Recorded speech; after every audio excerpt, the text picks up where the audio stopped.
कधी ॲसेसरीज हा शब्द किंवा त्याचा अर्थ माहिती आहे का? हो की नाही काहीतरी सांगा. तुम्ही दोघे काय बोलतच नाही.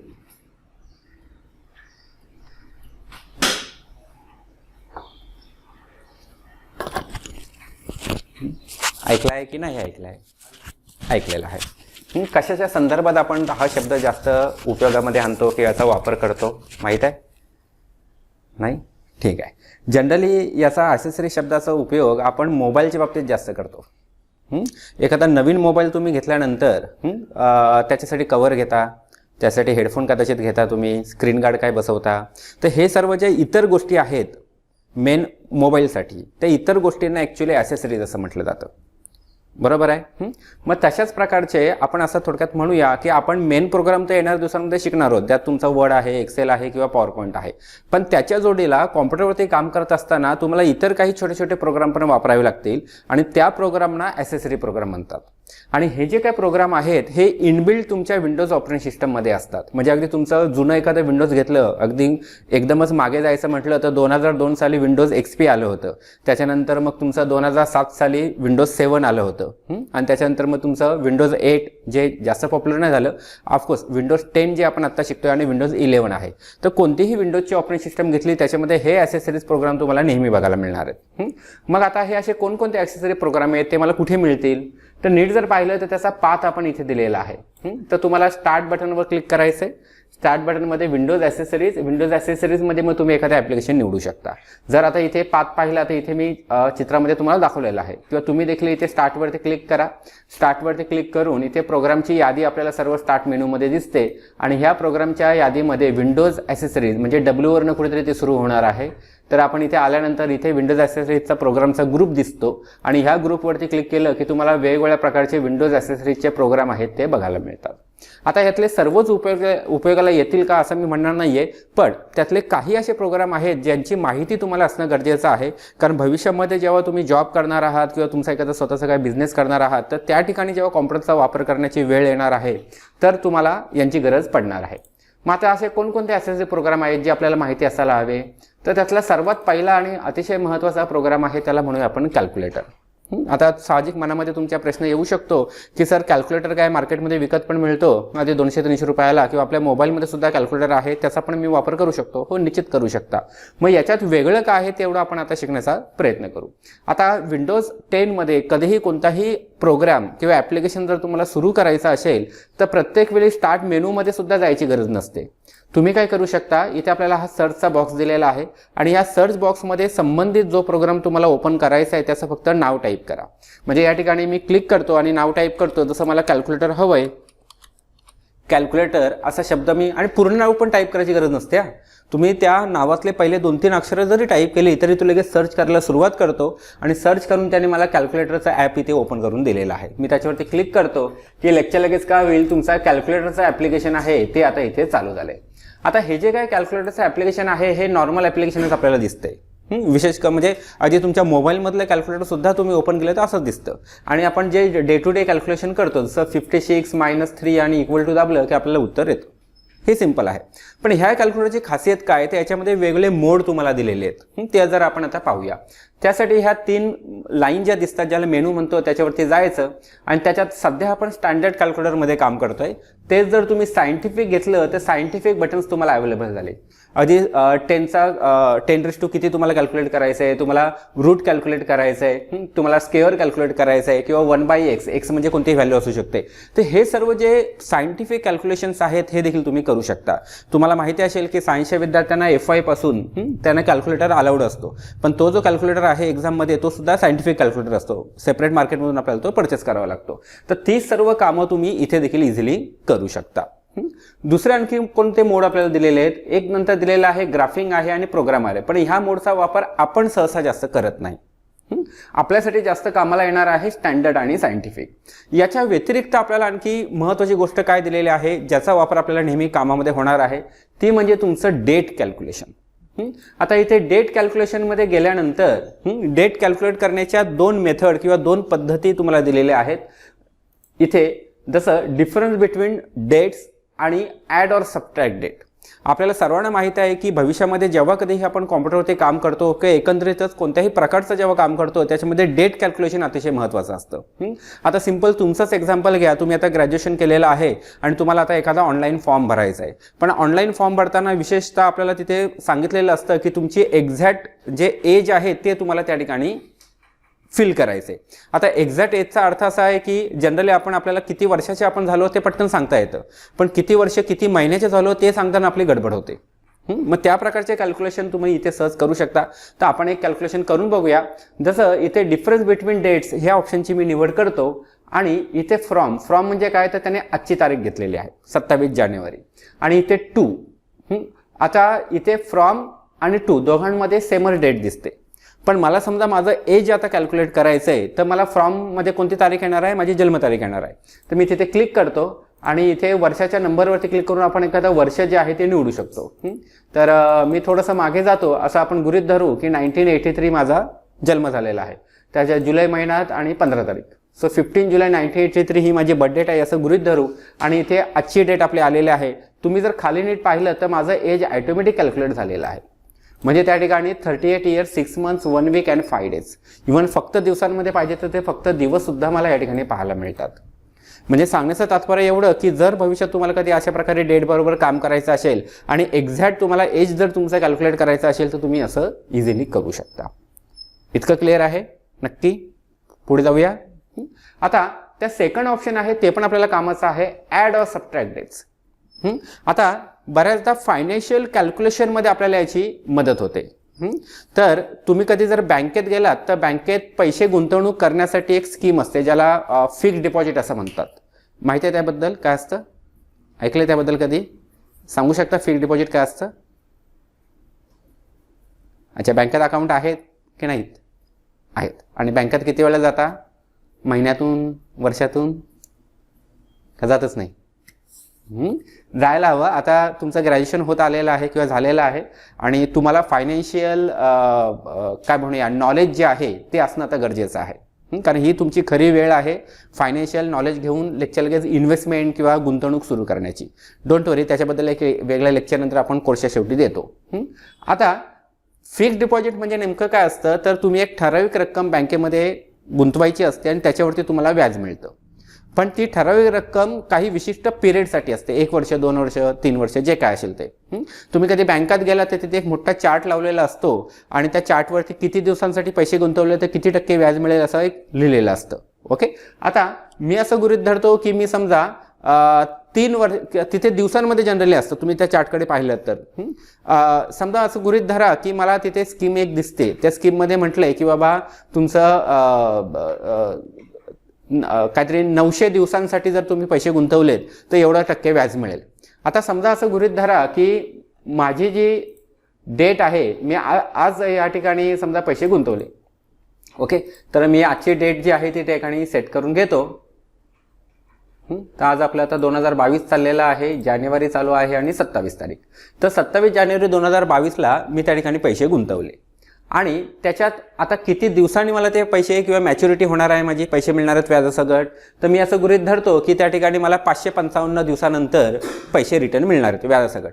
पण आता इथे 555 नंबर नाही, काही प्रॉब्लेम नाही. तुम्ही डायरेक्ट टाईप करू शकता 555 आणि एंटर दाबा. ओके. म्हणजे 555 दिवसानंतर जी तारीख येणार आहे ती 5 ऑगस्ट 2023. म्हणजे मला जेव्हा बँकेकडनं पैसे रिटर्न मिळतील व्याजासकट तर ते मिळणार आहेत 5 ऑगस्ट 2023ला. लक्षात आहे? आणि याच्यात फक्त दिवस ॲड करता येतं असं नाही. समजा मी असं गृहीत धरलं की 5 वर्ष आणि 5 महिने आणि समजा इथे मी गृहीत धरतो की बाबा 5 दिवस. ओके. 5 दिवस घेतलं म्हणजे 2 जुलै 2027ला माझी मॅच्युरिटी होणार आहे. बऱ्याचदा आपण जे फायनान्शियल इन्स्ट्रुमेंट्स असतात, मग तुमचे इन्शुरन्स पॉलिसी असेल किंवा बरंच काही, तर त्याच्यामध्ये मग ह्या प्रकारचं कॅल्क्युलेशन तुम्हाला करता येतं. आता हे आपण पुढचं भविष्याचं पाहिलं, पण मला समजा आता असं चेक करायचं आहे की 5 वर्ष 5 महिने आणि 5 दिवसापूर्वी कोणती तारीख होती, तर मी काय करणार आहे, सबट्रॅक्ट करणार आहे. ओके. म्हणजे त्याच्यापूर्वी 2016 मध्ये 22 ऑगस्ट ही तारीख होती. ओके, म्हणजे अशा प्रकारचे जे कॅल्क्युलेशन्स आहेत ते तुम्ही सहज प्रकारे करू शकता ह्या कॅल्क्युलेटरमध्ये. बरं, याच्या व्यतिरिक्त आणखी डेट कॅल्क्युलेशनच्या व्यतिरिक्त काय दिलेलं आहे, तर तुम्हाला सर्वात महत्त्वाचे इथे कन्व्हर्टर दिलेले आहेत. त्यांचा देखील वापर मोठ्या प्रमाणामध्ये आपल्याला करता येतो. एक सिंपल उदाहरण घेऊया, जसं टेम्परेचरचं उदाहरण घेऊया. आता कोरोना काळामध्ये बऱ्याचदा ठिकाणी आपण मॉलमध्ये जा, इकडे जा, तिकडे जा, कुठे गेलं का ते टेम्परेचर गन घेऊन असतात हातामध्ये आणि टेम्परेचर चेक करतात. ते टेम्परेचर कशामध्ये चेक करतात, कोणत्या एककामध्ये म्हणजे युनिटमध्ये चेक करतात. किंवा डॉक्टरकडे आपण जातो आणि डॉक्टर तो थर्मामीटर लावतो आपल्या तोंडामध्ये आणि लगेच आपलं फिवर जे आहे, ताप आलेला आहे की नाही ते तो चेक करतो. तो पटकन डॉक्टर बोलतो 101चा ताप आहे बाबा तुला, खूप ताप आहे. मग 101चा ताप म्हणजे तो कशामध्ये मोजतात. हे शाळेमध्ये झालं होतं आपल्याला 5वी 6वी मध्ये, आता विसरलो आम्ही. अच्छा, तुमच्यापैकी सायन्सचे आहेत ना तुम्ही, मग तुम्हाला तर माहिती पाहिजे कशात मोजतात ताप आपला. नाही, त्यात दोन मुख्य युनिट आहेत, एक तर डिग्री फॅरेनहाइट असतं आणि डिग्री सेल्सिअस असतं. तर जेव्हा डॉक्टर आपलं टेम्परेचर चेक करतो ते डिग्री फॅरेनहाइटमध्ये करतो. तर 101चा ताप म्हणजे नॉर्मल बॉडीपेक्षा तो जास्त झाला, कारण 101चा ताप म्हणजे तुमचं बॉडीचं टेम्परेचर हे साधारणतः 38 डिग्रीपर्यंत असतं आणि नॉर्मल जे बॉडी टेम्परेचर आपलं असतं ते 37 किंवा 36 डिग्रीपर्यंत असतं. म्हणजे मी डिग्री सेल्सिअस बोलतोय आता. पण आता इथे कन्फ्युजन जर आपलं असं होत असेल तर तुम्ही कन्व्हर्जनचा वापर करून बघू शकता की डिग्री फॅरेनहाइट म्हणजे डिग्री सेंटीग्रेड किती. आता एक उदाहरण घेऊया की समजा मी इथे फॅरेनहाइट घेतो. फॅरेनहाइट म्हणजे मी असं गृहीत धरतो की 101चा ताप मला आलेला आहे, पण 101 हे डिग्री फॅरेनहाइट झालं, त्याचं डिग्री सेल्सिअसमध्ये मला पाहिजे तर मी इथे सेल्सिअस करू शकतो. तर 38.33 हे डिग्री सेल्सिअस झालं. कारण आपलं जे रूम टेम्परेचर आपण म्हणतो ना, ते रूम टेम्परेचर किती असतं, तर साधारणतः तुमचं 28 पासून ते 32 डिग्री सेल्सिअसपर्यंत असतं. क्लिअर आहे नक्की. तर अशा पद्धतीने टेम्परेचरचं हे कन्व्हर्जन बघितलं. टेम्परेचर सारखंच आपण दुसरं देखील युनिट एखादं घेऊ शकतो. समजा आपली स्केल असते मोठी, बरोबर, ते किती इंचाची असते, 12 इंच असतं. आणि 12 इंच म्हणजे किती सेंटीमीटर, 30. नक्की, चला आपण त्याला विचारून बघूया. तर त्यासाठी मी जातो पुन्हा इथे या ठिकाणी कन्व्हर्जनमध्ये आणि आता मी काय करतो, लेंथ घेतो. आणि लेंथ घेतल्यानंतर आता मला इथे इंच, मी समजा असं म्हणतो की 12 इंच आणि मला कन्वर्ट करायचं आहे सेंटीमीटर. मग त्या 12 इंच म्हणजे 30.48 सेंटीमीटर. 30 बरोबर आहे तसं, पण थोडंसं प्रिसाइजली जर आपण जायचं म्हटलं तर 0.48 सुद्धा तिथे आपल्याला कन्सिडर करायचे. ओके, आता समजा असं गृहीत धरा की आपल्याला अंतर देखील मोजायचं असतं. जसं तुम्ही अमेरिकेत किंवा युरोपियन कंट्रीजमध्ये गेला तर तिकडचं जे अंतर मोजलं जातं ते किलोमीटरमध्ये नसतं, तिकडे माइल्समध्ये असतं. आणि आपल्या देशामध्ये किंवा एशियामध्ये आपण किलोमीटरमध्ये मोजतो. मग त्याचं देखील कन्वर्जन करायचं असेल तर हे बघा, सर्व युनिट तुम्हाला दिलेले आहेत. तुम्हाला अगदी सेंटीमीटरचं, मिलीमीटरमध्ये, मिलीमीटरचं काय आणखी पिकासमध्ये बरंच काय काय आणखी करता येऊ शकतं. तर अशा प्रकारे हा मल्टीपर्पज एक कॅल्क्युलेटर आपल्याला म्हणता येईल, ज्याचा वापर आपण आपल्या कामामध्ये सहजपणे करू शकतो. इतकं लक्षात आलं नक्की. ठीक आहे, तर मग आपण आता पुढच्या ॲसेसरीजकडे जाऊया. ओके, कॅल्क्युलेट जे आपलं ॲप्लिकेशन असणार आहे त्याचं नाव आहे स्निपिंग टूल. आता हे स्निपिंग टूल नेमकं काय आहे, तर याचा वापर जनरली आपण करत असतो, विशेष करून आपण आपल्या मोबाईलमध्ये जास्त करतो. त्याला नेहमीच्या भाषेत आपण स्क्रीनशॉट घेणं म्हणतो. स्क्रीनशॉट मला वाटतं माहीत असेल तुम्हाला, वेगळ्या काहीतरी शॉर्टकट की असतात मोबाईलमध्ये, त्याच्याने तुम्ही स्क्रीनशॉट घेऊ शकता. मग तशाच प्रकारचा स्क्रीनशॉट जर मला विंडोज ऑपरेटिंग सिस्टममध्ये घ्यायचा असेल माझ्या डेस्कटॉपवरती, तर मग कसं घ्यायचं. तर याच्याबद्दल एक कीबोर्ड शिकताना आपण शॉर्टकट शिकलो होतो. काय नाव होतं त्याचं, स्क्रीनशॉट घेण्यासाठी त्याचं बटनच दिलं आहे कीबोर्डवरती आपल्याला. मी दाखवलं पण होतं मला वाटतं तुम्हाला, एक्झाम्पल प्रॅक्टिकली पण करून दाखवलं होतं. करेक्ट, तर प्रिंट स्क्रीन नावाचं बटन असतं. ठीक आहे, पण प्रिंट स्क्रीन बटनने होतं काय, तर पूर्ण जी स्क्रीन आहे त्याचा स्क्रीनशॉट येतो. मला स्क्रीनमधल्या ठराविक भागाचा स्क्रीनशॉट घ्यायचा असेल तर काय करायचं, किंवा तुमच्या मोबाईलमध्ये पण बघा, मोबाईलमध्ये पूर्ण स्क्रीनचा स्क्रीनशॉट येतो. मोबाईलमधल्या अर्ध्या स्क्रीनचा स्क्रीनशॉट घेता येतो का आपल्याला, नाही घेता येत. मग ते काम तुम्ही इझिली करू शकता तुमच्या ह्या ॲप्लिकेशनच्या मदतीने, ज्याचं नाव आहे स्निपिंग टूल.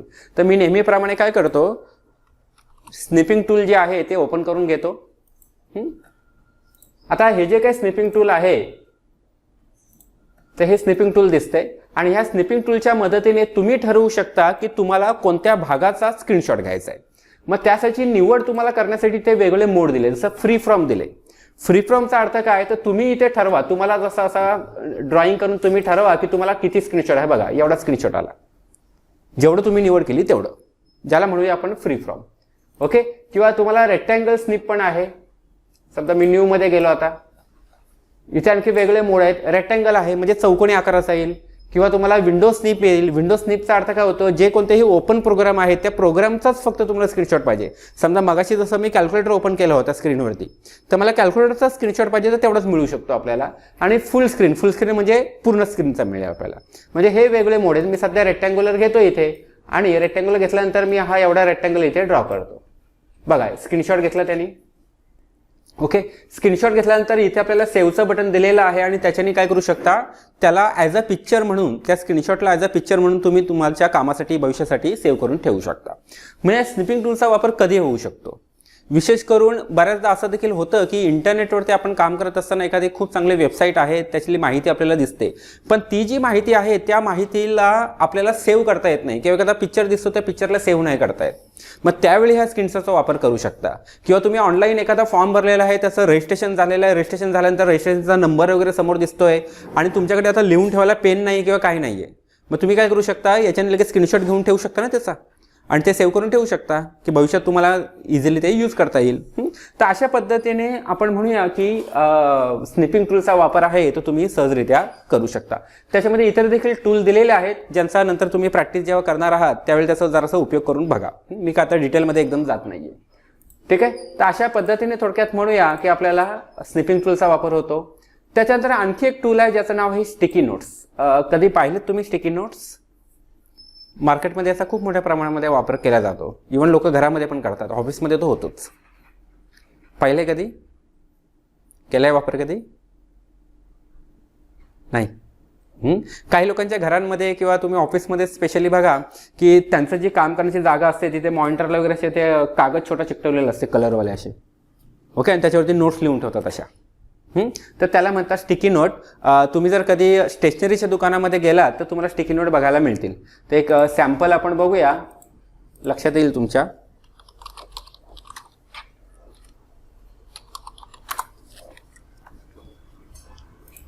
हे बघा मार्केटमध्ये अशा ह्या स्टिकी नोट तुम्हाला मिळतात, आणि अशा भिंतीवरती कुठेही त्या चिकटवून ठेवता येतात. ओके. लक्षात येत आहे? तर अशा पद्धतीने स्टिकी नोटचा वापर आहे तो त्या ठिकाणी नेहमी होत असतो. आता ह्या ज्या स्टिकी नोट आहेत त्या विंडोजमध्ये सुद्धा आपल्याला उपलब्ध आहेत, आणि त्याला आपण म्हणूया डिजिटल स्टिकी नोट्स. मग आता याचा वापर कसा करायचा, तर सिंपल आहे. तुम्ही इथे सर्च करा, स्टिकी नोट्सचा ॲप येईल तुम्हाला. स्टिकी नोटवरती क्लिक करा, आणि क्लिक केल्यानंतर ही स्टिकी नोट तुम्हाला इथे आलेली आहे. ही बघा. आणि ज्या काय स्टिकी नोट होत्या मी आतापर्यंत तयार करून ठेवल्या त्या 2 स्टिकी नोट इथे आलेल्या आहेत. तर त्यातली एखादी स्टिकी नोट मी बंद करतो, आणि ही माझी स्टिकी नोट आहे. आणि या नोटमध्ये मला लिहून ठेवू शकतो मी जे काय आहे. जसं आता मला समजा उद्या एक्झाम घ्यायच्या विद्यार्थ्यांच्या, तर मी शेड्यूल एक्झाम टुमारो असं लिहून ठेवतो. म्हणजे यांनी काय होणार आहे, ज्या वेळी मी कॉम्प्युटर चालू करतो ना त्यावेळी ही स्टिकी नोट ऑटोमॅटिक माझ्या समोर येते, आणि मला ती माहिती होते की बाबा आज मला काय काय करायचं आहे. हा लक्षात. तर अशा प्रकारे जनरली ऑफिसमध्ये जेव्हा तुम्ही जॉब करणार आहात त्यावेळी हे तुम्हाला जास्त कामाला येणार आहे. कारण तिथे काय होतं की आपल्याला बरीचशी कामं असतात, ती पटकन लक्षात राहत नाहीत गडबडीमध्ये. मग तुम्ही काय करून ठेवू शकता, त्यांची अशी स्टिकी नोटमध्ये लिहून ठेवू शकता. म्हणजे एक एक आपल्याला समोर जे आहे ते सतत दिसत राहणार आहे. तर हा स्टिकी नोटचा सर्वात मोठा फायदा जो आहे तो आपल्याला त्या ठिकाणी होतो. त्याच्यानंतर नेक्स्ट जी आपली ॲसेसरी प्रोग्राम आहे, अगदी लहानपणापासून आपण सर्वजणच त्याचा वापर करतो, ती म्हणजे मायक्रोसॉफ्ट पेंट. आता पेंट ॲप्लिकेशन कशासाठी आहे, नावाचंच उत्तर आहे, चित्र काढण्यासाठी किंवा ड्रॉइंग करण्यासाठी. आणि पेंट जर तुम्हाला ओपन करायचं असेल तर इथे पेंट असं सर्च करा, पेंटचं ॲप्लिकेशन येईल. आता हे काय मी डिटेलमध्ये शिकवत नाही आहे, कारण आपण कधी ना कधी हे वापरलेलं असेलच. पण थोडक्यात सांगायचं झालं तर आपल्याला इथे वेगवेगळे टूलबारचा वापर कसं करायचा हे यातून शिकायचं आहे. एखादं छोटंसं मला काही ड्रॉइंग करायचं असेल तर आपल्याला बऱ्याचदा इथे रेडीमेड शेप दिलेले असतात. त्यातला कोणताही एखादा शेप निवडा आणि शेपला तुम्ही ड्रॉ करा. ऑफकोर्स शेपला ड्रॉ केल्यानंतर त्याच्यातमध्ये कलर पण द्यायचा आहे. तर कलर देण्यासाठी इथे आपल्याला टूल्सचा ग्रुप दिलेला आहे. त्यातलं फिल कलरचं टूल आहे ते तुम्ही वापरा. कलरची निवड करण्यासाठी कलरचा इथे आपल्याला पॅलेट दिलेली आहे, त्यातून सिलेक्शन करा कलर आणि त्याच्या आतमध्ये क्लिक करा. कलर आलेला आहे. कलर बरोबर त्या ठिकाणी मला काही टायपिंग पण करायचं आहे, तर टायपिंग करण्यासाठी पुन्हा टूल्समध्ये गेलं तर इथे आपल्याला टेक्स्ट टूल दिलेला आहे. टेक्स्ट टूलची निवड करा आणि इथे क्लिक करा आणि क्लिक करून तुम्हाला जे काय टायपिंग करायचं आहे ते तुम्ही करू शकता. जसं उदाहरणासाठी मी या ठिकाणी टाईप करतो गुड मॉर्निंग, पण टाईप केलेलं दिसत का नाही आहे? कारण कलर जो बॅकग्राऊंडचा कलर आहे आणि टेक्स्टचा कलर तो सेमच आहे, त्यामुळे ते दिसत नाही आहे. म्हणून मी अक्षरांना सिलेक्ट करतो आणि इथे वेगळा कलर देतो. ठीक आहे, गरजेनुसार तुम्ही त्या बॉक्सला लहान मोठं करू शकता. बाहेर क्लिक करा, टेक्स्ट तुमचं फिक्स झालं. ओके, आता तुम्हाला इथे पेन्सिल पण दिलेले आहे. पेन्सिलच्या मदतीने तुम्ही असं ड्रॉइंग पण काही करू शकता. आता पेन्सिलचा कलर सुद्धा येलो आलाय का? कारण आपण तो शेवटचा कलर वापरला होता. त्याच्याऐवजी मी समजा एखादा वेगळा कलर घेतो, त्या वेगळ्या कलरमध्ये सुद्धा मला ड्रॉइंग त्या ठिकाणी करता येणार आहे. जर काही मिस्टेक वाटलीच तर इथे इरेजर दिलेला आहे. इरेजर आपण घेऊ शकतो आणि त्याने हे इरेज करण्याचं काम जे आहे ते सहजरित्या अशा पद्धतीने आपण करू शकतो. क्लिअर आहे नक्की? तर अशा रीतीने आपण थोडक्यात म्हणूया की आपल्याला त्या ठिकाणी काय करायचं आहे, तर ड्रॉइंगचं काम वगैरे करू शकतो. इतर बरेचसे टूलबार आपल्याला दिलेले आहेत. जसं समजा आम्ही या ठिकाणी पेन्सिल घेतलं, पेन्सिलने एखादा काहीतरी ड्रॉइंग केलं, पण त्याची जाडी वाढवायची असेल तर इकडनं जाडी पण तुम्ही वाढवू शकता. हे बघा, खूप छोटे छोटे टूल्स आहेत. इथे सिलेक्शन करण्यासाठी सुद्धा टूल दिले आहेत. मी फ्री फ्रॉम सिलेक्शन समजा घेतलं तर मला जसं हवं तसं मी या ठिकाणी सिलेक्शन करू शकतो आणि सिलेक्ट करून त्याला बाजूला पण करू शकतो. तर ह्या सर्व टूल्सचा वापर करून आज एखादं छोटंसं चित्र काढण्याचा प्रयत्न करा. इथे काय चित्रकला तर शिकायची नाही आपल्याला, पण महत्त्वाचं काय शिकायचं आहे की हे जे सर्व टूल्स आहेत ते टूल्सचा वापर कसा करतात. किंवा त्याच्यामध्ये बघा तुम्हाला विविध ब्रश पण दिलेले आहेत आणि ह्या ब्रशमधून तुम्ही एखादा ब्रश निवडू शकता. जसं लहानपणाची आठवण आलीच तर इथे क्रेयॉन नावाचा आपल्याला ब्रश दिलाय, आठवतंय? खडू ते आहे. पण आपण मोठे झाल्यानंतर मात्र मग काय वापरतो, वॉटर कलर वगैरे वापरतो. हे वॉटर कलरचा ब्रश आहे. फरक लगेच लक्षात येईल तुमच्या. ओके, आता खरोखर म्हणजे पेंट ॲप्लिकेशन एक असं ॲप्लिकेशन आहे जे मागच्या नाही म्हटलं तरी 30-35 वर्षापासून विंडोज ऑपरेटिंग सिस्टममध्ये आपल्याला अवेलेबल आहे. आणि त्याच्यामध्ये ठीक आहे, मला चित्रकला जमत नाही, पण ज्यांना खरोखर चित्रकलेची आवड आहे ते खूप सुंदर असे चित्र याच्यामध्ये डिझाईन करतात. तुम्ही जर कधी यूट्यूबला गेलात तर नक्की तिथे पाहू शकता. तर अशा पद्धतीने म्हणूया की आपल्याला हे काही विंडोज ॲक्सेसरी प्रोग्राम्स आहेत ज्यांचा वापर आपल्याला करायचा आहे. इथे काही तुम्हाला एक्झरसाइज पण दिलेल्या आहेत ज्यांचा तुम्ही ट्राय करून बघा की जेणेकरून जेवढ्या काही एक्झरसाइज आपण करू तेवढं आपल्याला त्याचं नॉलेज जे आहे किंवा उपयोग आहे तो चांगल्या रीतीने समजू शकेल. तर आय होप की आता ॲक्सेसरी प्रोग्राम काय असतात हे तुमच्या नक्की लक्षात आलेलं असेल आणि त्यांचा वापर हा डे टू डे बेसिसवरती तुम्हाला नक्की करता येऊ शकेल.